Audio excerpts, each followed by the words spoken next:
So Tom Raftery here is Project Manager for Ballasted Roofing. I will let you introduce your presentation. Thank you very much. And yes, you've got that joy of everyone will get hungry and want to leave for lunch. So I did notice the slide. So I'm going to be bringing it in a bit more, I guess. The last two presentations, really great presentations, were about the much wider industry. This is hopefully going to give you some direction on how your estate, your buildings, how we can help you reduce your energy and carbon from your buildings. It's going to split largely down the middle. So I'm going to spend the first half looking at how survey techniques, advanced diagnostics can help you reduce carbon cost. And then I'm going to be looking at solar PV, and I'm going to spend a little bit of time looking at the sort of design considerations which you need to think about when you're applying solar to your roofs. I am the solar PV product manager for Ballasted. For those of you who don't know Ballasted, we are a family-owned flat roofing manufacturer, waterproofing manufacturer and insulants. Most people know us for our green roofs. For about 10 years now, we've also done solar, and I guess we have a systems or solutions approach, so we provide a service offer, which you'll see in a second. I'm not going to spend any time talking about the wider decarbonisation agenda. You've heard it all this morning, but much more succinctly than I can. This map is from the climate emergency website, and each one of these dots is a local authority that's announced a climate crisis. I was talking to some people earlier about Suffolk's targets and various different local authorities. Now, Suffolk are 2030. I think I looked at Hampshire, which were 2050 with intermediate targets. What we've really seen over the last 6 months specifically is that the decarbonisation agenda has really been pushed on by the cost side of things. So what's happened for the last 3 years is I've been in a lot of meetings where I've been talking about decarbonisation with people and how insulants and solar PV can help reduce carbon. From the conversations we're having now, particularly with local authorities, it's flipped on its head, because all of a sudden the price side of things and the money saving, the energy saving has meant that people want to decarbonise because that will save them money. This figure here is actually from I did my Google search and found the first article that told me exactly what I wanted to find, which was 250. This was actually the Daily Express, bizarrely, 250% since January. We're seeing, so a big energy user that we work with recently told us that their electricity price has gone up 300% since August 2019. So the sort of finance and decarbonisation agendas are finally coming together, which is really important. From a building perspective, we've seen a couple of times today about the fabric first approach, really important. 25% is the figure, the energy lost through a roof, which is often banded around. When it comes to flat roofs, a lot of the time we have clients coming to us who have a leaky roof potentially, and cost is all important. So it's, can we just get away with overlaying this roof? Don't worry about the insulation side of things. What's changing around that conversation is the energy side. I mean, funding I'll talk about right at the end, but things like PSDS now, a lot of local authorities are using that as their finance stream, or in other areas. So a lot of the conversations we have are both decarbonisation and waterproofing at the same time. And if you installed a bituminous warm roof anytime after 1990, probably, you will have a vapour barrier and you will have a membrane on top. Now, these vapour barriers are high performance membranes in themselves. They will trap water, so there is no thermal shock, mechanical damage or UV degradation to that membrane, but there is to your top membrane. So what you end up with is, over time, that insulation being saturated. And we have a lot of conversations with clients where they come to us and say, we've got some minor leaks, but it was installed in 2000, and therefore there's 80 mil of insulation in there. We don't want to spend any money on the insulation. Or they come to us and they say, we want to put a solar PV system on this roof. We like your solar. Can you put a solar on top? We've got no money for the roof because we've got funding through PSDS or whatever the funding stream is. So we're just going to chuck a load of solar on the roof. Forget the waterproofing for now. We'll worry about that in the future. And I guess the idea from our point of view is trying to do some joined up thinking. So you come at it from a fabric first approach. So you really understand what your building is doing, what your insulation is doing for you, and what the financial and the carbon savings are there. So it takes two approaches. The first one is understanding what the condition of your roof is, as I said, and the thermal performance that you've got, and then to try and evidence what the different measures you could take will have on your building from a finance and a carbon perspective. So we have two elements. We've got the moisture gauge, and then we have our energy loss software, which is SBM or SAP based and gives us the figures based on the moisture gauge.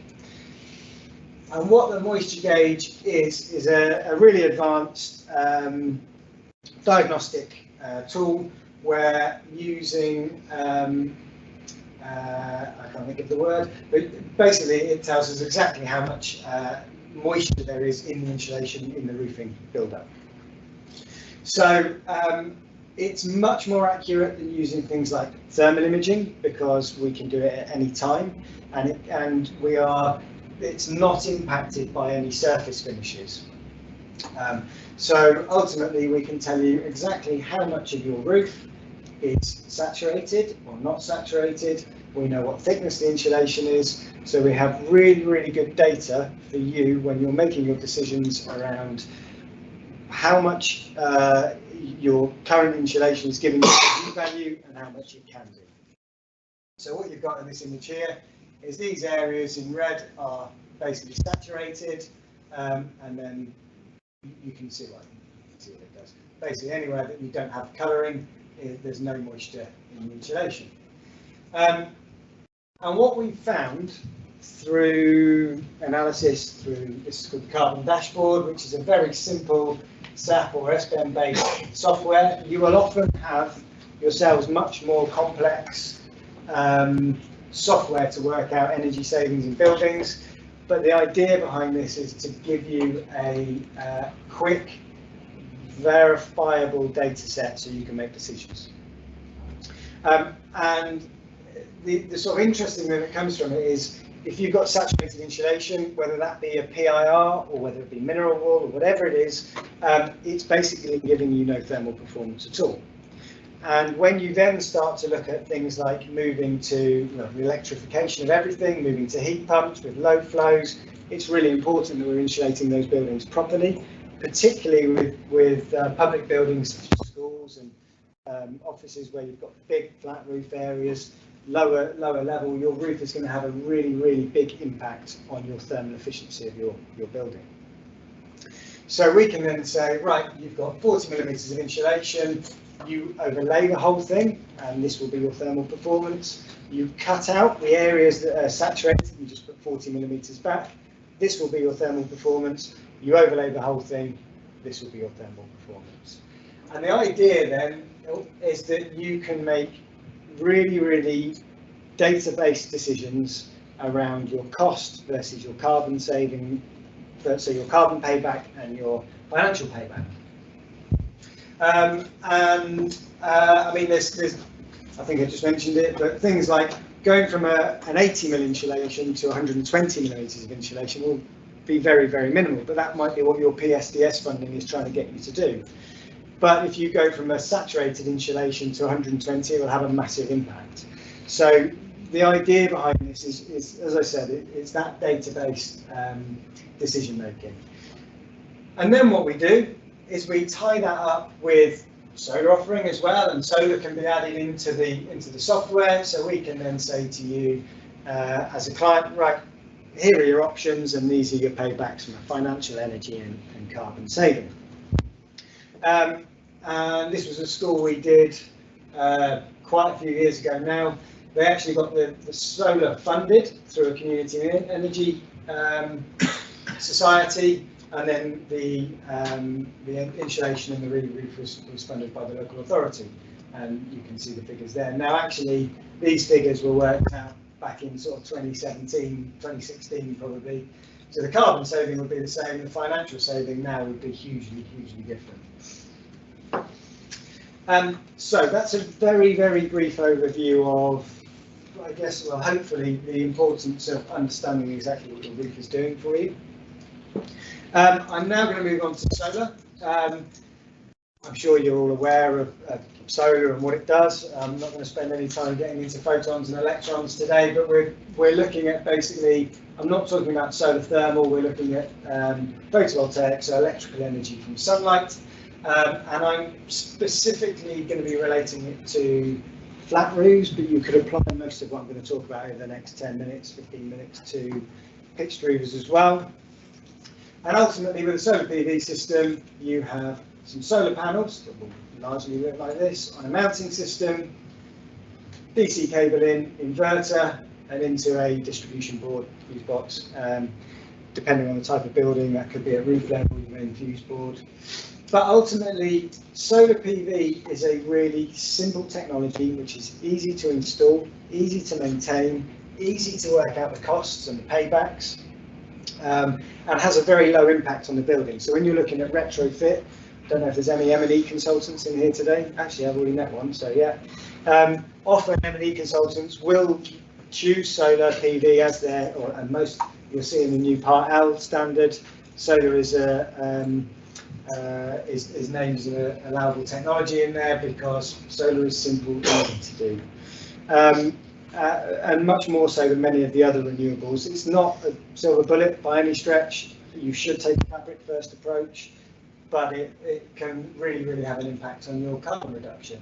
And if you're looking at, for want of a better phrase, the low-hanging fruit from your estate, solar is always an easy option. And as we move to this sort of future of a decentralized low-carbon energy system, we're going to need more local site-based generation. So you are going to see more solar on your buildings, particularly now, as I've already said, with the energy crisis that we have. So solar works really, really well from a financial perspective on any kind of building that's occupied during the day and not during the night. So if you are looking at anything public, offices, factories, libraries, you name it, with a decent base load, solar makes absolute sense every time. Ultimately, the way solar pays for itself is you pay with your capital, or somebody funds it for you, you put it on your roof, and you buy less electricity from the grid. Now, hopefully you won't be too surprised to hear it doesn't work at night. So if that building is not occupied during the day and you're not using that electricity, your cost benefit will be massively reduced. So it's really easy to calculate the benefits of solar on any of the building types that I mentioned before, schools. It's not so easy to work out the benefits on your social housing. And if your primary target or aim is to reduce fuel poverty, well, fabric first is a much better option. Solar is a difficult thing to do at the moment. Now, I was talking to somebody earlier about smart grids. When it comes to social housing, blocks of flats, these kind of things, working out the cost benefit and working out how occupants use their buildings is difficult to do. Batteries are coming down the line, and they will get better. Smart grids, there's lots and lots of technologies that are coming.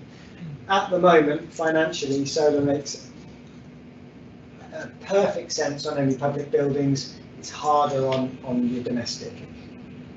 But ultimately, with energy prices the way they're going, even on domestic, if you're only looking at 50% self-consumption, it still stacks up. It just won't be as good as this. So as an example of the payback, we are generally on public buildings now looking at about 5-year return on investment for a solar PV system.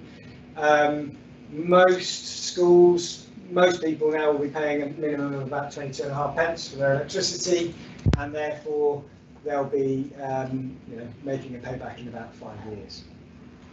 Who knows where electricity prices are going to go, but ultimately, if you've got the capital now and you spend it now with energy inflation, with inflation and everything, it will be a decent saving. And I mentioned before about the energy profile. This is a school that we did in Suffolk actually many years ago, and this is their energy profile. A solar PV energy profile will map that very nicely, so it makes absolute sense. But so solar's going to work for you. You're going to put more solar on your buildings, you're going to see a lot more solar, but you also need to think about how it's applied, and I could spend 40 minutes talking to you about design considerations of applying solar to roofs. I won't, I promise, but there are certain things I'm just going to run through. And I am biased. We are a roofing manufacturer, so ultimately we come at it from a slightly different perspective to most. But if your roof that you're looking at looks like this, don't put any solar up there. The best time to do solar is when you are re-roofing. So it's a false economy, because if you put solar up here and it's not leaking now, we saw the images that I showed you earlier with the vapor barriers. By the time you've put a couple of tons of ballasted solar up, it probably will be leaking, and then how do you find your leaks? Do you have to take the whole thing back up again? That doesn't mean you shouldn't put solar up on existing roofs at all. You just need to understand what the impact on the warranty is and on the building. Membrane durability is really important as well. Understanding what you're putting it onto, how long the warranty is. Do you have the right friction coefficients within the system to make sure that it's not going to slide around all over the place is important. Is the insulation that's up there at the moment compressible? If it is, how much ballast can you put up there?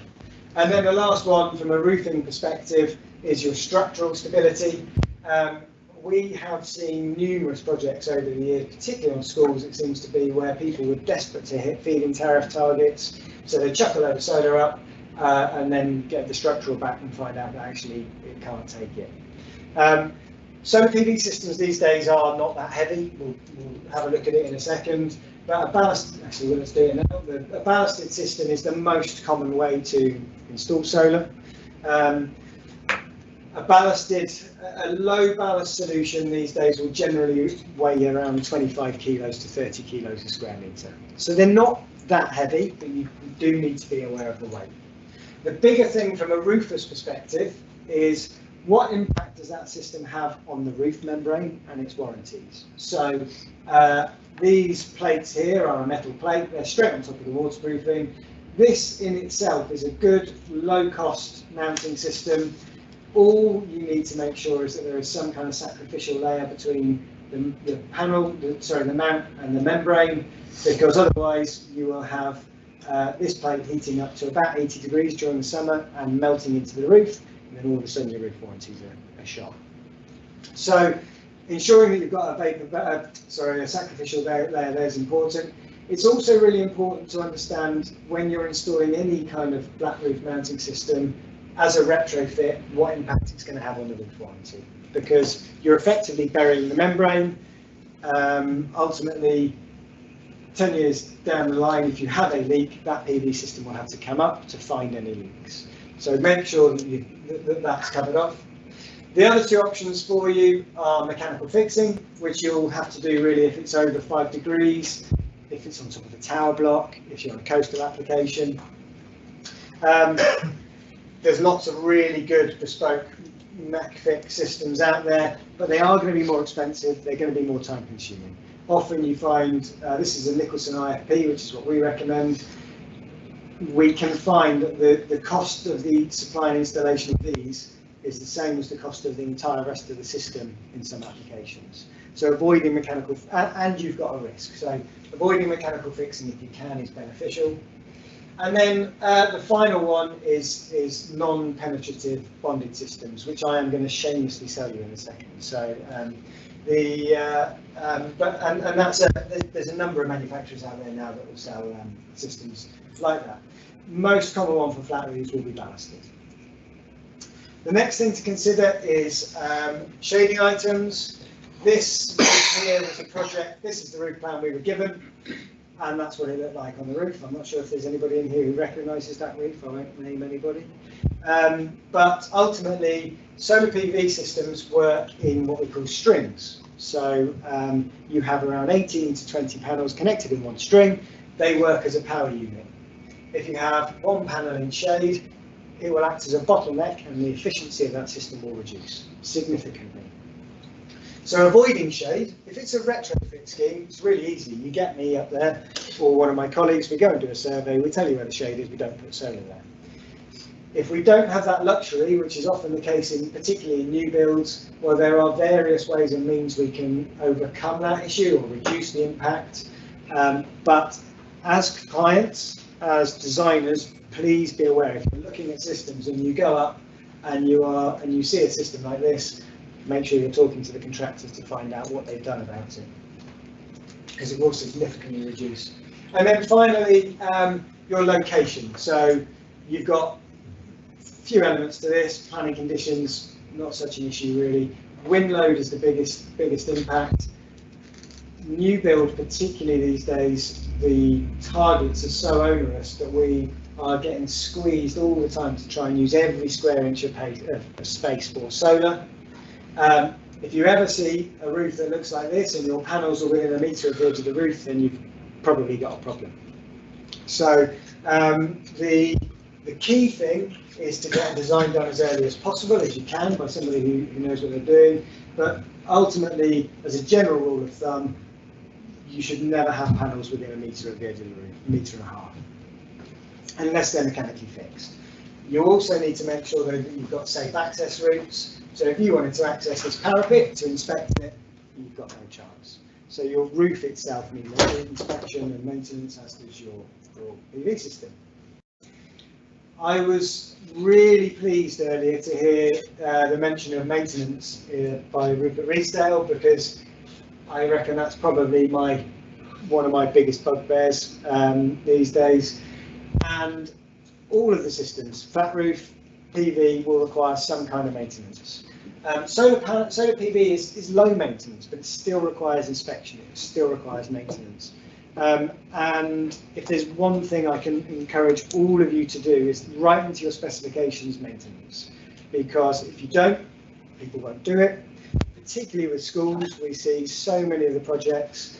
I only ever get a phone call 5 years down the line when it's not working, and that's usually because somebody's turned it off or something along those lines. But maintenance is really, really important. Cleaning of panels, and then an audit every year to make sure that the electrical items are doing what they're supposed to. It's not expensive, but it's really important from a risk perspective. I promised you I was going to shamelessly plug our system.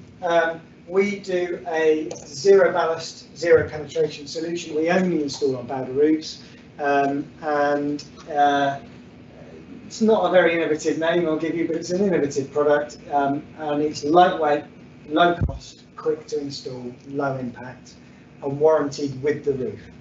So, and for any of you on the local authority side today, that's probably the key benefit. If you have a leak in the middle of this roof and we come out and we need to inspect it, we can take the system apart. We will take the system apart at our cost, find out where your leak is. If, on the other hand, that's a ballasted system by others, it's down to you to take that solar PV system up to find the leak. Now, that's not about a thing. That will be written into every insurance-backed warranty in the market. So it's something to be aware of. And it's universal, so we can fit whichever panels you like on it. A couple of quick case studies. This is the University of West of England. This was is a robotics lab, about 450 kilowatts up there, and it was an existing building. They needed to basically re-roof and put solar up, but not add any additional load. So we stripped the existing bituminous membrane that was there. insulated to part L with a single ply and put our PV system on, and we actually reduced the overall weight of the roof build-up. I know there's a couple of people from Essex here today. This is a project at Freeborns Road that we did a good few years ago now.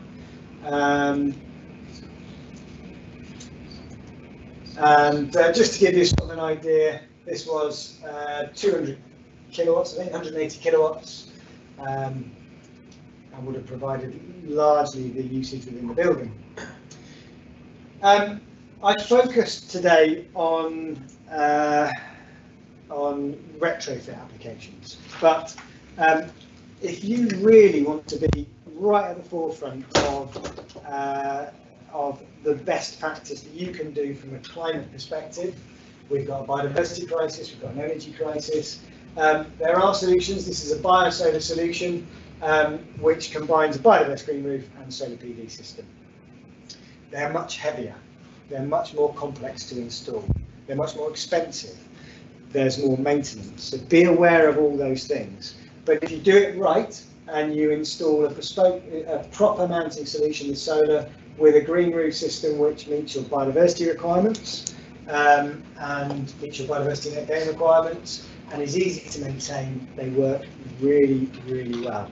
And there are not many technologies you can add into your buildings which will give you such a wide range of benefits in stormwater management, in biodiversity net gain, in local site-sourced zero carbon generation or low carbon generation. And so I'm not going to spend any more time talking about that today, but if anybody does want to talk about biodiverse or biosolar roofs, I'm very, very happy to. Finally, just on the sort of funding side of things, I sort of dropped this slide in right at the last minute, just to sort of where, from a supplier's perspective and the conversations that we're having at the moment, so much of the conversation is around public sector decarbonisation scheme. Now, obviously, as local authorities, you have in-house lending and all this kind of stuff, but the diagnostics I mentioned earlier, the solar systems can help with this. From a carbon saved per pound spent, solar doesn't always stack up that well because it's electrical. And so you can use alternative funding. And I'm a massive advocate of community energy. I sit up on a couple of boards of community energy societies. I would really, this is basically a personal plea to be aware of the possibilities of community energy and do consider it. It's quick, particularly if you're looking at things like schools. It means the funders will maintain that solar PV system. The schools can never be out of pocket because it's always through what's called a power purchase agreement. So, and there's no capital expenditure. And you can put it out of your PSDS application, and it can mean that your PSDS, you can still have it in your application, but you're not putting any cost against it, and therefore you get a quick, low maintenance solution for your solar application, which isn't holding up any part of the rest of your application. That's me done. I think I've come in under time. Well, I didn't actually check what time I started, so any questions at all? I guess I've got time for questions now. There's no one here to tell me to stop. No? Go on. Yeah, sorry, Mike Jakes from Hampshire County Council. Hi.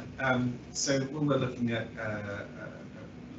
putting solar PV onto our estate, schools, schools are quite challenging in that we find that we've got to get just the right amount of PV.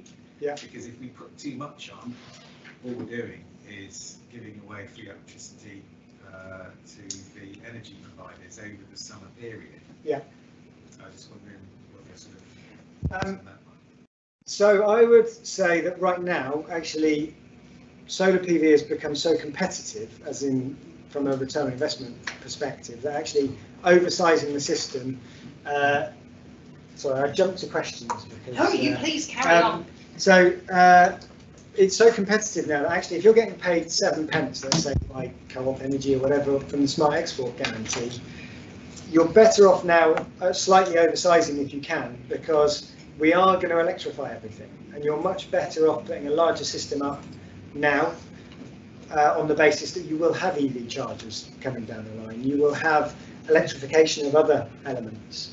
Things will get more efficient, but even if you said, right, we're going from 90% self-consumption to 70% self-consumption, it doesn't move the figure as far as years of payback by that much. So my advice would always be, and you know, I am biased, I guess, as a salesman of solar, but to oversize the system. Any other questions at all? Never sure whether that's a good thing or a bad thing, but thank you all for your time.